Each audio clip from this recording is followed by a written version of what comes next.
having multiple sources of income will get you out of whatever you're doing now, right? That has the potential to get you out of it so you don't have to rely on that source of income, particularly if you're someone that's not enjoying what you're doing right now. So let's get real. Our value as doctors has significantly diminished over the last decade. So how can we turn that around by upskilling and creating rewarding and impactful careers on our own terms? Welcome to Disrupting Doctors' Careers. I'm your host, Dr. Abeyna Bubbers-Jones, and I'm on a mission to connect 1 million talented doctors with the best in diverse career opportunities. Hello and happy July. I'm really excited actually, because for the first time ever, I'm about to go on a no contact retreat for a week. I'm really excited about that. This will give me a perfect opportunity to detox from the distractions of life, but also to recalibrate, because there are so many distractions in life. There's so many things going on. And, you know, on the same vein, I actually got another phone. So I've got a work phone and a life or personal phone, because I don't know how you feel, but overwhelm is huge these days, right? So no contact, no phone, a week, personal development. And the great thing about that is that everything that I learn in that personal development, which is very much leadership focused, I will be passing on to you. I will be passing on to my mentees in our Doctors in Industry Fellowship, as well as our travel doctorpreneurs and anyone that wants to listen to me. So really excited about that. But moving on, let's talk about what's really important today, right? What's really important to a lot of doctors. So last week on our mailing list, I put out a poll to say, hey, what's more important? Just getting better pay and more money, or having more sources of income to add to your overall income, I should say. And so by far, people were saying, actually, I want more sources of income to rely on, rather than just my main source, which for, as we know, a lot of doctors is just clinical medicine. So in today's episode, I really want to tell you why it's so important these days more than any other time to have multiple streams of income as a doctor. I'll talk to you a bit about what different stream of income that you can unlock without doing too much additional work, you know, for those qualification junkies. There's things that you can do which is relatively straightforward to get started on. And then best next steps. How do you actually get started from thinking about it to actually doing it? Because having multiple sources of income will get you out of whatever you're doing now, right? That has the potential to get you out of it so you don't have to rely on that source of income, particularly if you're someone that's not enjoying what you're doing right now. So I'm going to give you a story, actually. Well, this is actually my story on how multiple streams of income has really helped me over the years. So like everyone, my only source of income for quite some time was medicine. So being a doctor, employed in the NHS, etc. And then when starting Medic Footprints, that was eventually another source of income. So I was really happy, because I did not have to rely on my GMC registration to earn money. I also earn money from a business. And then, as many of you know, I jumped into occupational medicine. And after working for the NHS, I then became self-employed. And in becoming self-employed, I worked for not one, but several different occupational health providers. So essentially, I was running at least 4 or 5, if not more, contracts at one point. At the moment, I think I've got about 4 at the moment. But having a variety of different sources of income, which didn't really take up too much of my time in the grand scheme of things, plus my Medic Footprints, and plus actually another business that I've started, you can see where I'm going. Like having multiple sources of income, admittedly all reliant on my time, has been hugely, hugely valuable.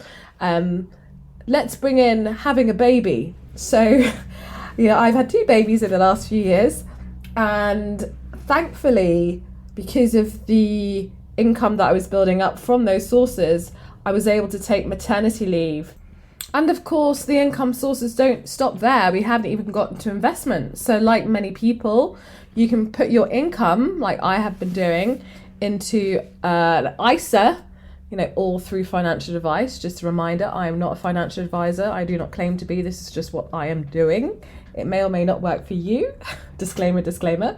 And then, using that money to invest as well. So I've not only got my medical work and my multiple contracts for my medical work, but also I've got my 2 businesses, plus I've got my investments. So the money that I do earn is also growing. At one point I was getting into property, but then I decided, also it was pre-pandemic, I decided that property, you really have to be a very good professional to do well in property. And there are a lot of elements of property investment which tend to be beyond your control, such as it's heavily regulated, it's heavily taxed, and there seems to be more and more taxes in relation to it. And so what can be an asset can very quickly become a liability. So property wasn't for me, but I know for a lot of people it is. But that gives you an idea of like where I am, but also gives you an idea of how important it is to really focus on getting more than just one income. For example, maternity leave, like when you stop working and your income stops, do you have something else that keeps growing?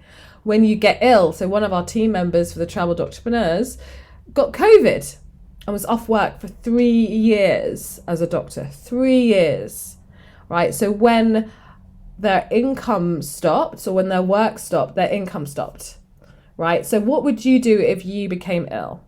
And some of you may say payment protection. Right, payment protection is definitely a good option for a lot of people, but for some people they don't see the value in doing that, and actually it can be a bit of a challenge to get payment protection approved because of some of the rules and regulations depending on the product you have.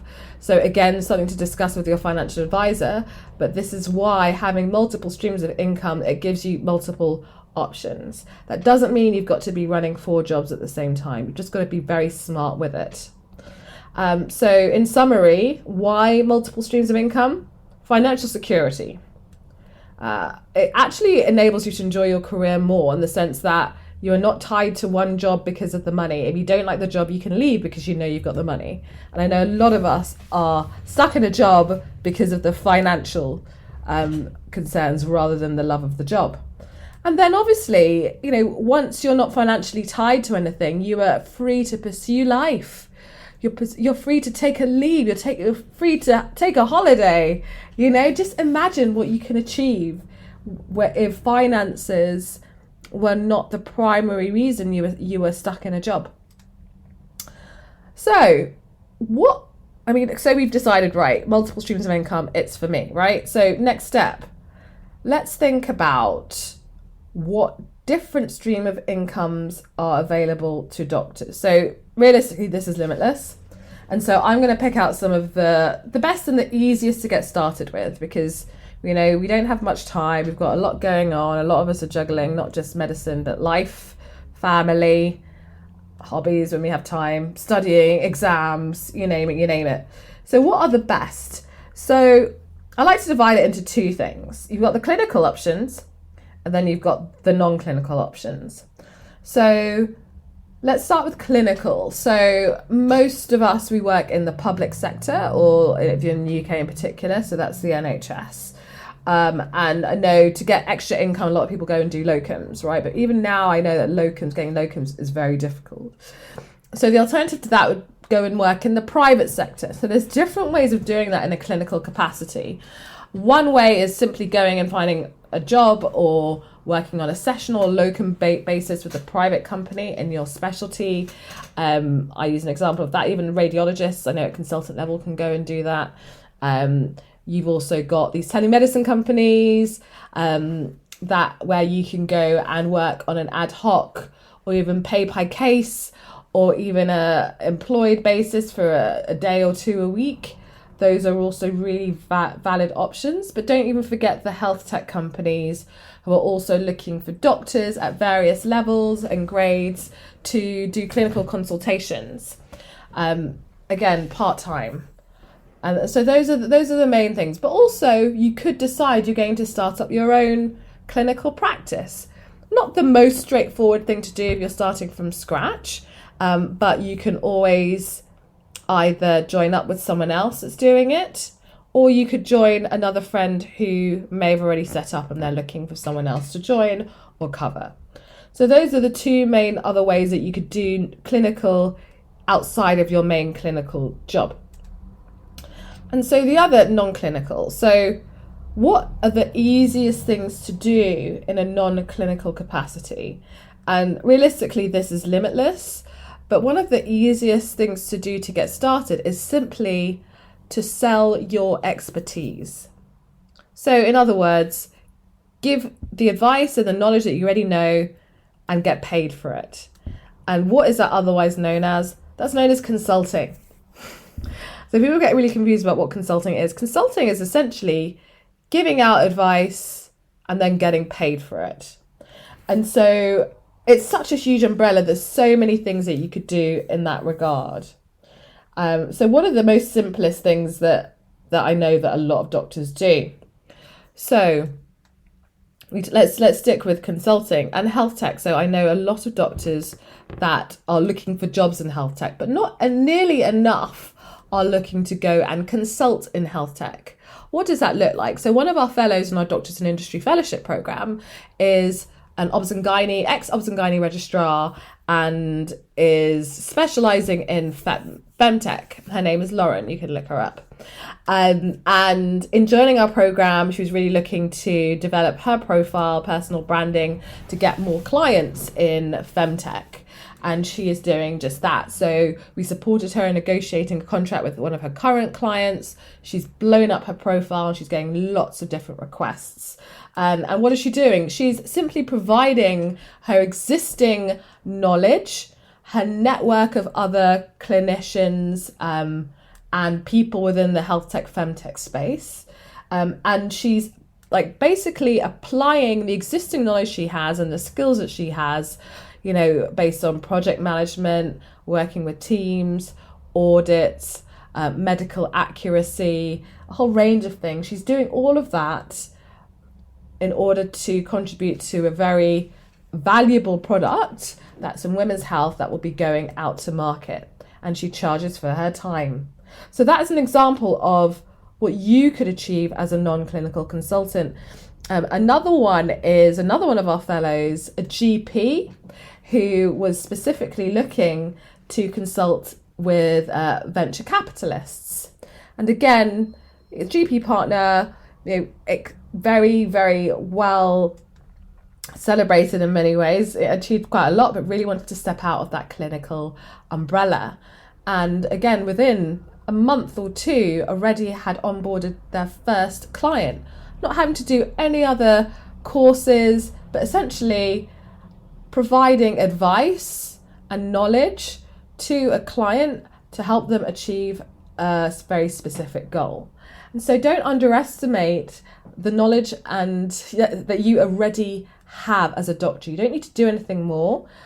The biggest challenge that a lot of doctors face is packaging or selling what they have to the right kind of audience, to the right kind of people. But this is something that you literally could get started on today, tomorrow, and start earning within a few weeks if taking the right approach. And as many of you may know, with the fellowship, we also run a very specific non-clinical consulting workshop to help doctors get their first high-paying client. And so what other things could you do? So there are other ways to find clients. Some of the platforms that tend to be underutilized by doctors right now, but I think are hugely valuable. Upwork, Fiverr. You may even go on Peer, who's one of our partners, run by doctors, that promote a variety of different opportunities, but also help you to establish your thought leadership and credibility. Other ways to get into non-clinical. I mean, the consulting ways are business, but another thing you could do is set up your own business. Setting up a business is not easy, by the way. It's not the easiest things. But in doing so, it can open up new markets, open up new sectors, and get you into the sector. I'm using the example of going back to our Femtech fellow, right? In order to get into Femtech, she didn't have to wait to apply for a job like most doctors. She set up herself as a consultant, which essentially is her as a business, and then sold herself as a business. That is a way quicker way to get into an industry than it is to wait for a job. And you may even have heard of the front door, back door, side door podcast on how to get into health tech. The front door is always the hardest because it is the most competitive. That's when you're applying for jobs that are advertised. The best door is the back door because the jobs are not advertised. The opportunities are not necessarily created. They're created for you or by you rather than created for someone else or anyone else.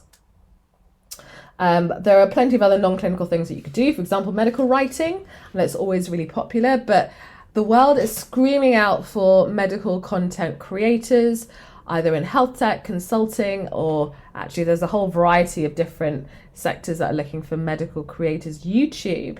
So as you know, YouTube Health are hot on doctors who want to amplify their reach and amplify their knowledge. An example, Karen Rajan, millions of followers, NHS registrar. How is he earning money? Brand deals, running large events, public speaking. That is how he's earning money. Did that happen overnight? No, it did not. Was he obsessed with YouTube? Yes, he was. Those kind of things do take time, but that is something else to consider. And interior design, we've done a podcast on that. Medical education. So I'm really excited about medical education because, again, as doctors, we are teachers, we are educators, and we have a lot of knowledge to share, whether that's medical or non-medical related. So now in a world where everyone is teaching everyone everything, and there are specific platforms, so content creation platforms or content education platforms, where you can sell a course without having to know any tech. This is the perfect opportunity to put down what's in your brain and put that into a course. It doesn't need to be medical. So for example, if you are someone who likes writing or blogging and you have experience helping people how to make money out their site, you may decide to write a course on affiliate marketing because that is increasingly popular. People earn 7-8 figures potentially through affiliate marketing through their sites, and actually it's a skill and knowledge base that is in high demand. So if that's something that you're already good at, that's something you could also do. Or if you're someone that likes clothing and buying clothing online, or even selling it online as well, buying and selling, you could write a course on how to maximize your income from buying and selling clothes online. And actually, I know some doctors that actually are involved in that. So as you know, like, the opportunities are endless to earn money, either through the clinical or the non-clinical route. I didn't get into other things. You may say, hey, what about property? Hey, about investing? Hey, what about, writing a book? Yes, those are also other options. But those things also take a substantial amount of time. And so the most easiest thing to do to really open up another stream of income, I always say, specifically for doctors, is online. Something that you can do in your own time that's flexible, that isn't 100% reliant on you putting a lot of energy and time into it. But that's not to say that if you did have more spare time, like, have you ever been on anywhere like TaskRabbit? You've got handymen who are charging £60+ per hour. So again, opportunities are there. It doesn't have to be medical related. So look around you. Think about what you really, really love, what you're excited about. It does not have to be medicine. And what skills do you already have? What you may find is actually you know a lot more than you think you know. And also, you will know more than someone else who would be happy to pay for your skills. It could be hairdressing, it could be design, it could be clothing, it could be how to get into medicine, whatever it is, it's about finding the audience or the people that are willing to pay for your skills and selling yourself. And so just to summarize on how to get started with this, try things out, talk to people, see what could work. And that's some of the easiest things to do is look at the clinical options, but also look at the simpler ones such as medical writing or consulting, which is essentially giving out your advice, but on a paid level, not free, but on a paid. Listen to more resources like this podcast. We have a website as well, which also contains a lot of information about this, and find a mentor that can really help you to start building your own second or third income, because like everything, we get distracted by life, and it's so easy to get distracted, especially with work, and then you stop doing it, therefore your income sources diminish and go. Community is an important part of this. So I don't know anyone that is working on another form of income that isn't part of a community, because communities also give you the added layer of accountability and get you connected with people who are doing exactly the same things, who also have the same goals and wants to create more freedom and time in their lives so they don't have to rely on money. And also, having a good work balance. So as someone myself who's a portfolio careerist, I like to do a whole variety of different things. One of the biggest challenges that I've faced is burnout. I burnt out at least twice, and I go through a boom and bust phase where I get really excited to do loads, and then my energy wanes, and then I just can't do much at all, and then up again, down again, up again, down again. You don't want to be like me, and I'm always working on how can I mitigate me in juggling so many things. And the most important thing is to get a coach, get that support system, really have better insight into who you are, what makes you tick, what makes you great at something, what are your biggest weaknesses and how can you mitigate them. That is the best investment out of all of this that you can make, especially if you're focusing on building up your income and your financial security, right? Time is always the biggest challenge, especially when you're starting, and a lot of you are thinking, I don't have much time, I'm working full time. Everyone I know who has developed a second or third or fourth income plus life, they did not have a traditional amount of big chunks of time. They invested in small amount of times around their life, and it's one of the most important skills that you absolutely need to learn now if you are looking to either get out of your job or create another income stream. If it's important enough to you to do that, you will need to invest time, and time does not need to be you've got to have 2-3 hours. It could be 20 minutes, 30 minutes a day. I'm sure that you can find 30 minutes a day if it's important to you. Make sure that you get a financial advisor. That's an important part of this, because people forget in earning more money, you'll get taxed more. The consequence is you'll get taxed more. And if you haven't turned off the tap where you're losing money elsewhere, that money isn't going to change in the grand scheme of things. You'll have more money, but then you'll also be losing more money. So get a financial and tax advisor as part of your strategic planning.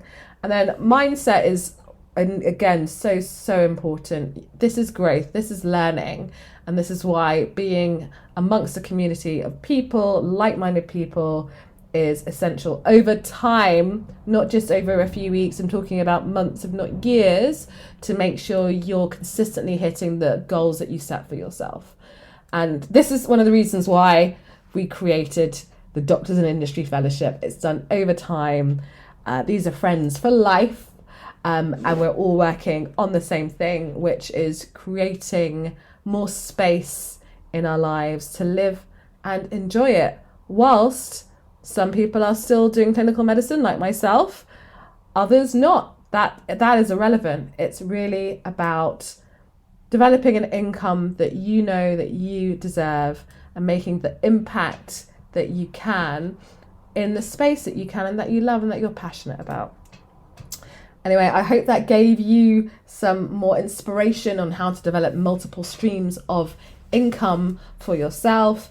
If you need any further support, please don't forget to email us at team@medicfootprints.org. And as you know, our 4th cohort of the Doctors in Industry Fellowship will be coming up in a few months, so keep your eyes peeled, especially if you're on our mailing list, medicfootprints.org /join our mission. And finally, we have our non-clinical consulting workshop for doctors who are just getting started in consulting, right? So consulting is very much a business to business. You're selling yourself as a business to another business. So the easiest thing with consulting is actually doing the work. The most difficult thing about consulting is selling yourself and selling your services. So if you're someone who's serious about opening that up as another form of income, then again, we will be releasing our non-clinical consulting workshop, which will be on September the 11th, 2024. It will be a half-day workshop. It will be totally cool. I'll be bringing some of my friends who are great in the consulting space, who are doctors. We'll learn loads, we'll have fun, and let's open up those streams of income. Until next time.